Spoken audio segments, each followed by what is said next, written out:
Welcome back to Car Coach Reports. I'm Paul Fix, and this is the 2022 Lexus LX600 F-Sport handling. Long name, big car, lots of performance, lots of luxury, so let's dig right into it.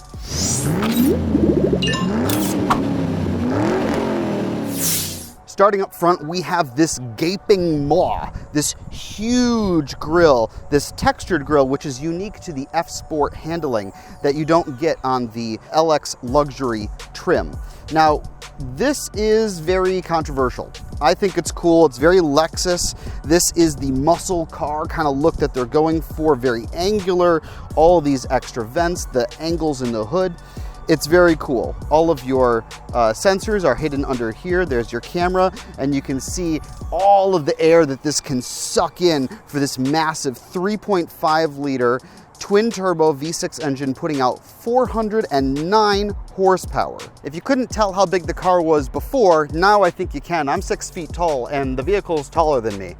So it's got this big muscular size. You love the angles going on here, the F-Sport badge, the big mirrors which do turn in when you lock the car. It's got these beautiful 22-inch forged wheels with 13-inch brakes on the inside, which is definitely big enough for a vehicle this size. These nice running boards here, which are actually quite nice for getting in and out of the vehicle because it's it's just high enough for me to need a little bit of help getting in. And if you're shorter than me, you'll definitely appreciate those. Moving back, we got the roof rails. This is actually an option you can order with the vehicle with the crossbars there.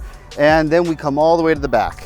Moving around to the back here, you can see this big, beautiful rear end, very vertical, which is great for storage space. And you have these cool tail lights, which I think BMW copied because they look so darn good. And there you go, LX600, and you notice the F-Sport because of the badge on the side here. Welcome to the interior of the Lexus LX600 F-Sport handling, which is very luxurious. Even though it's not the luxury model, it's still very much there. These really nice leather seats with these perforations. It's got the F-Sport logos in the headrest there.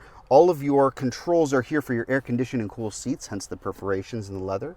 I love the red. You do live in your car. You want to be happy with what it looks like on the inside, and the red on the interior is very much my style. Now, this is really cool here. This is your center console, which you can also open from this side, and if you're in the back, you can open it there as well.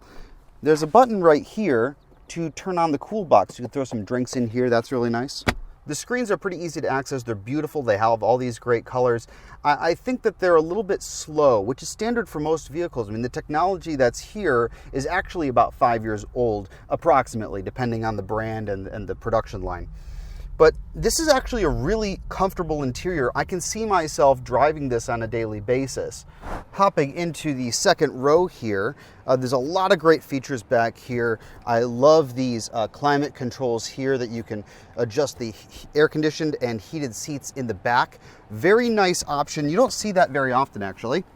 And let's get in. Mark Levinson surround sound reference speakers. Incredibly high quality.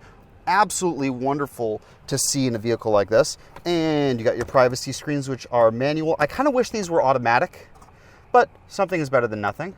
And you have all these personal vents here, which are really nice. Ceiling speakers. Here's your lights and your center armrest here with your cup holders, which automatically pop out, and then compact right there so it goes away. Now, if you're looking to put your seats down, that's pretty easy. You pull this lever right here, and the seat folds right up. This is par for the course for most modern vehicles. Big engine, huge compartment, lots of added bits, tons of plastic. You can't really see what's going on under here, but this is a 3.5 liter twin turbo V6 putting out 409 horsepower, 479 pound-feet of torque, and all of this plus the chassis, which actually comes from the Toyota Tundra and the Toyota Land Cruiser.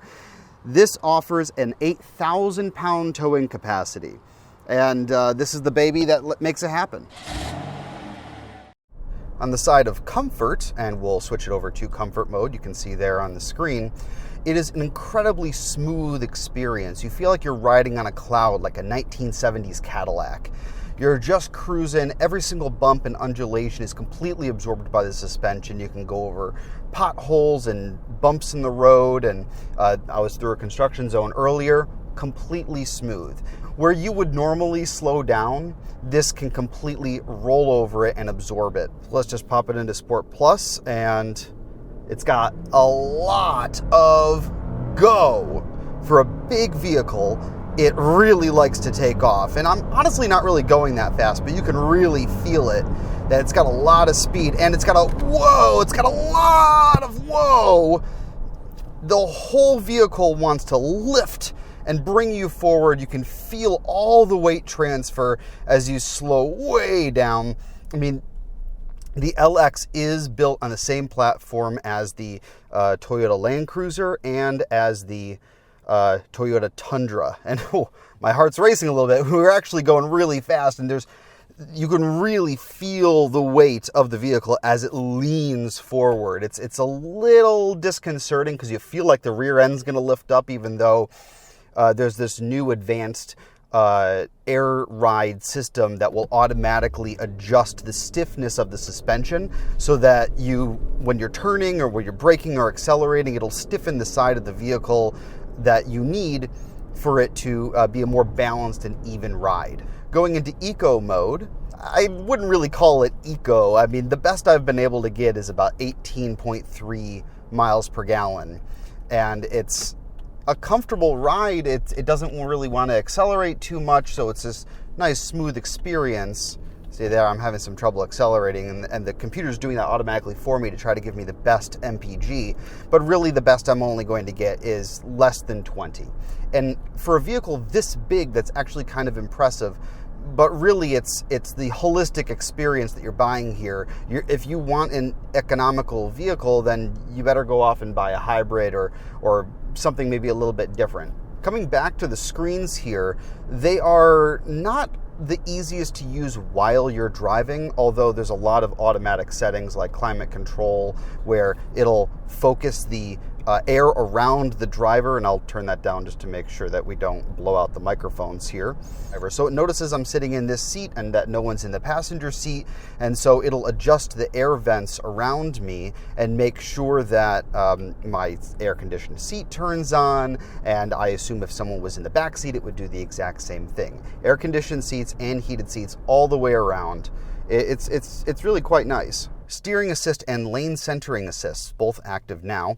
And what they actually do is try to keep you centered in the lane. So if you go a little bit too far towards the line on either edge of the road, it will try to center you. Now, it's not a true centering system like Cadillac's highway control system. It's more like just trying to keep you from going off the road, but it actually only activates when you touch the line.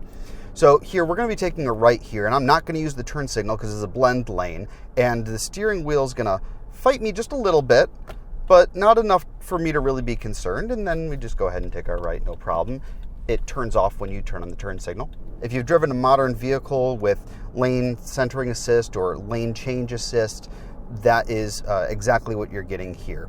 It gives you a little bit of a vibration to warn you. It notices when you're starting to weave a little bit here, and then it pushes you back, and then you slowly go back into your lane. The LX600 comes standard with Apple CarPlay and Android Auto, and they're hidden in the phone system and the music system. So if you go to the phone, the Bluetooth settings, and you hook up your phone, you'll see it there. If you go to the music settings and you choose your phone as the music output, then it'll ask you to open Apple CarPlay, in my case, and then it will actually bring you there. There's no separate button for it, unfortunately. Something I haven't been able to test personally are the off-road settings, unfortunately, but here in the center, drive mode is activated, which allows me to use this knob here to switch to Eco, Comfort, Normal, Sport, Sport Plus, and a custom mode. Then you have DAC crawl, which will be great for if you're doing off-road in the dirt. MTS will add a little bit more articulation by lifting the vehicle up and allowing you to get some more angles, and DAC crawl will allow the vehicle to move slowly and automatically move while you are off-road, and you control it with the brake pedal. Very similar to how Jeeps have their off-road systems, but as I said before, this LX platform is shared with the Toyota Tundra and the Toyota Land Cruiser, meaning it's got all of these things built in. I can wave my foot underneath, and the trunk will open up automatically.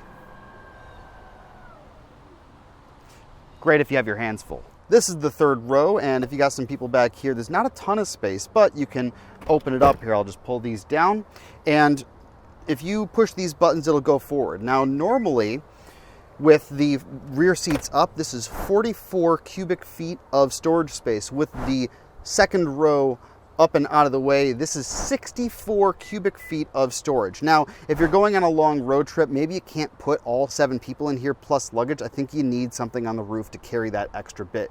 But if you got 5 of you, definitely plenty of room for storage. Now, before we wrap up, I just want to tell you a couple of things, some pros and cons that we've noticed. The acceleration is smooth, and there's a heck of a lot of it. The ultra luxury of the whole trim at this point, the whole lineup is wonderful, with the rear seats getting as many accommodations as the front seats are getting. And of course, the Mark Levinson audio system is wonderful, especially for an audiophile like myself that wants to hear perfect, crystal clear audio for my favorite songs. Some of the downsides we've noticed: the LX is this big floaty thing, and I think it's because it's on the truck chassis. It drives like an old Cadillac from the 70s, and you kind of feel that little sense of instability, although it does absorb a lot of the bumps in the road quite well. The storage is lacking in comparison to competitors, as we've shown you. And the driver aids can be a little bit intrusive. All of these things telling you that you're too close to the car in front of you, that you are too close to the line on the side of you, and whether or not it actually helps you stay in your lane, it can be a little bit oversensitive and kind of bump you back. Do not rely on the systems in this vehicle. It's not like Super Cruise. It is very helpful, but it's not this all-encompassing system. Now, finally, let's get to the price. The LX starts at $86,900, and it tops out at $126,000. Now, this trim that we got here, the LX600 F-Sport handling, this is also new for this year.